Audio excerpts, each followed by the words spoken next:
আসসালামু আলাইকুম এভরিওয়ান, কেমন আছেন সবাই? আমি ইকবাল সজল চলে আসলাম ছোট্ট একটি ব্লগ নিয়ে। দেখতে পারতেছেন আমি এখন চলে আসছি কোথায়, বলেন তো কোথায় এটা?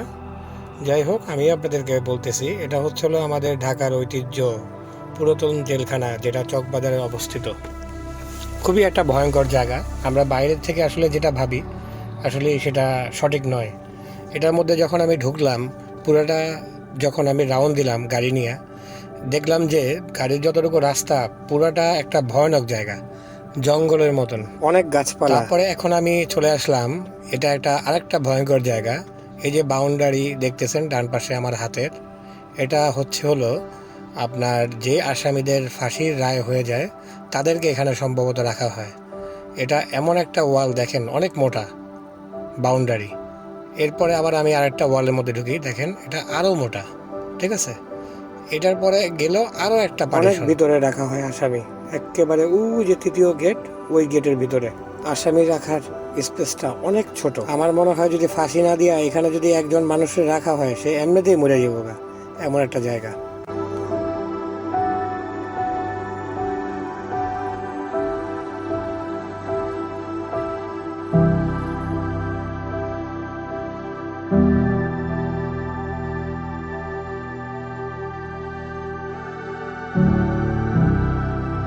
এই যে লোকটা দেখতে পাচ্ছেন, এই লোকটারে দেখা মানে হুট করে আমি আওয়াজ পাইয়া আমি ভয় পেয়ে গেছি। কারণ এমন একটা জায়গায় আছি, এখানে কোনো সারা শব্দ, কোনো কিচ্ছু নাই, কোনো সাউন্ড নাই।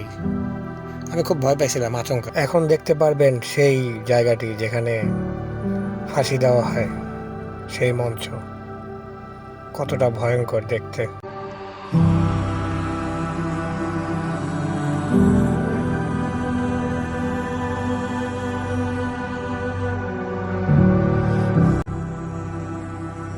লোহার যে শিক দেখা যাচ্ছে, এই লোহার শিকে হচ্ছিল মঞ্চ। এখান থেকে ফাঁসি দেওয়ার পরে দুইটা কাঠ ফাঁক হইলে ডেড বডিটা এই গর্তের মধ্যে চলে যায়।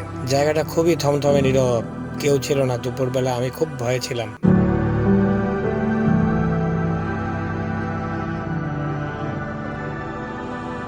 আমি আরও একবার দেখাইতে নিয়ে আসলাম, ভয়ও পাইতেছি, আবার দেখানোর চেষ্টাও করতেছি যে আসলে আমি কোথায় আসলাম। কারণ আপনি সাধারণ লোক এখানে ঢোকা এখন পারমিশন নাই। পুরাতন জায়গাটাকে আবার নতুন করে একটা জাদুকর এমনটা কিছু একটা তৈরি করা হচ্ছে, অনেক সুন্দর করা হচ্ছে। ভিতরে অনেক ধরনের কাজ চলতেছে, হয়তো সামনে আপনারা দেখতে পারবেন যখন এটা পুরাটা রেডি হয়ে যাবে।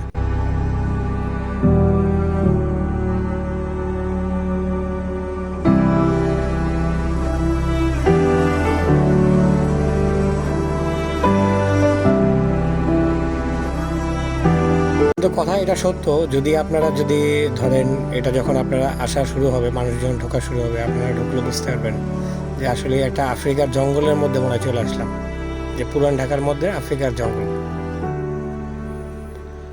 এখন আমার হাতের বামে দেখতে পারতেছেন একটা সেল, এটা হলো ভিআইপি সেল। আমি যতগুলো সেল দেখছি তার মধ্যে সব থেকে একটু আধুনিক দেখলাম যে এই বাম পাশের এটাই, এটার মধ্যে সম্ভবত ভালো ভালো ভিআইপি পার্সনগুলো যারা আছে তাদেরকে মনে রাখা হয়েছে। অনেক মোটা, এই যে আমি দেখানোর চেষ্টা করতেছি, অনেক মোটা ওয়াল।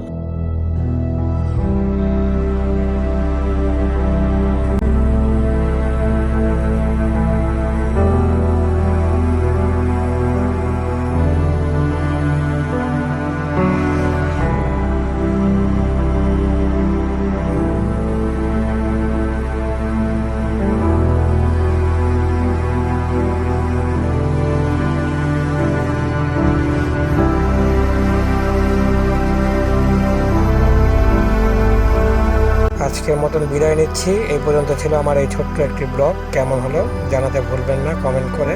টাটা, বাই বাই, আসসালামু আলাইকুম।